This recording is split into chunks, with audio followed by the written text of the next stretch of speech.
बिस्मिल्लाहिर्रहमानिर्रहीम नहमदु व नुसल्ली अला रसूलिल करीम अम्मा बाद रब्बि इश्रह ली सदरी व यस्सिर ली अमरी वहलुल उक़दतम मिन लिसानी यफ़क़हू क़ौली सुब्हानका ला इल्म लना इल्ला मा अल्लमतना इन्नका अंतल अलीमुल हकीम। क्या हम में से कोई ये चाहेगा कि हम अल्लाह के साथ मुकाबला करें?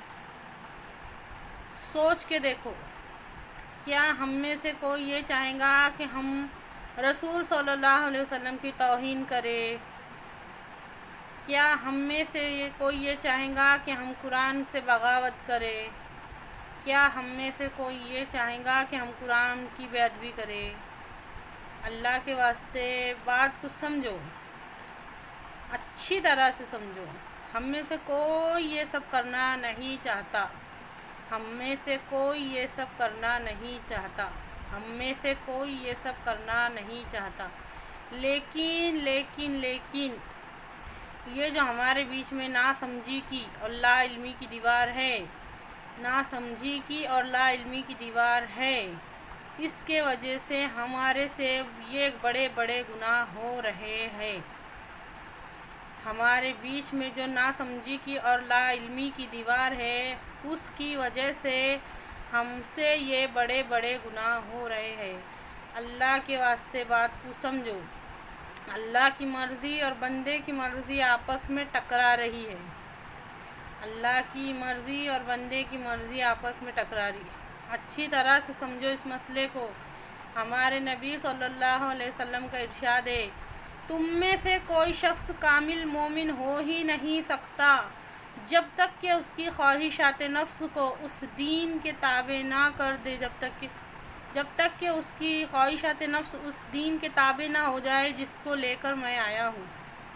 हमारे नबी सल्लल्लाहु अलैहि वसल्लम का इरशाद है कि तुम में से कोई शख्स कामिल मोमिन हो ही नहीं सकता जब तक कि उसकी ख्वाहिशात नफ्स उस दीन के ताबे ना हो जाए जिसको लेकर मैं आया हूँ।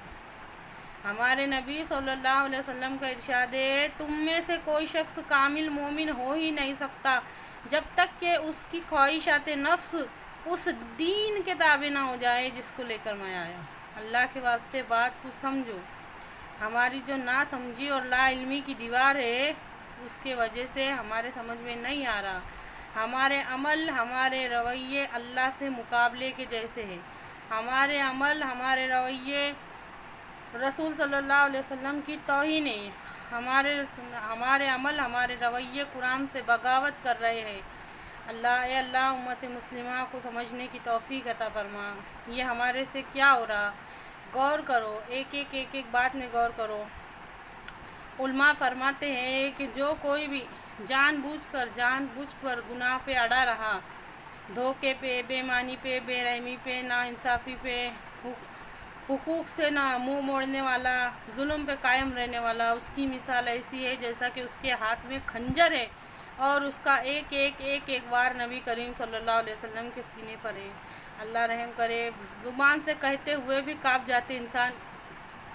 सोचो कि हम कर क्या रहे हैं। बात को अच्छी तरह से समझो। अपने अमल पे, अपने रवैये पे गौर करो। इस एक फरमान पे स्कूल कायम होने मांगता था। दीन को समझने के वास्ते स्कूल कायम होने मांगता था दुनिया के अंदर। नबी करीम सल्लल्लाहु अलैहि वसल्लम का इतना क्लियर फरमान कि तुम में से कोई शख्स कामिल मोमिन नहीं हो सकता जब तक कि उसकी ख्वाहिशात नफ्स उस दीन के ताबे ना हो जाए जिसको लेकर मैं आया हूँ। हमारी ख्वाहिशात नफ्स दीन के ताबे कब होंगी? जब हम समझेंगे दीन को तो ताबे होंगी, या नहीं समझेंगे तो ताबे होंगी। अच्छी तरह से समझो इस बात को। मैं ज़ेर और ज़बर क्यों नहीं समझना ये नहीं बोलती। मेरा कहने का मतलब ये नहीं है कि ज़ेर मत समझो, ज़बर मत समझो। ज़ेर ज़बर भी समझना ज़रूरी है और उसका मायनी मतलब भी समझना ज़रूरी है। उसका मायनी मतलब नहीं समझने की वजह से ये हो रहा कि नासमझी में हमारे से वो गुनाह हो जा रहे हैं अल्लाह से मुकाबले जैसे, हमारे नबी सल्लल्लाहु अलैहि वसल्लम की तौहीन जैसे। ये गुनाह हो रहे हैं हमारे से, बड़े बड़े गुनाह हो रहे हैं। और फिर उम्मत पूछती कि हम जलील क्यों है, मुसलमान जलील क्यों है, हम क्यों जलील है। हमारी ज़िल्लत की वजह ये है। अल्लाह के वास्ते बात को समझो। हदीसों में गौर करो, कुरान में गौर करो। ये अल्लाह कहने सुनने से ज़्यादा गौर फिक्र करके उस पर अमल करने की तौफीक अता फरमा। آمین.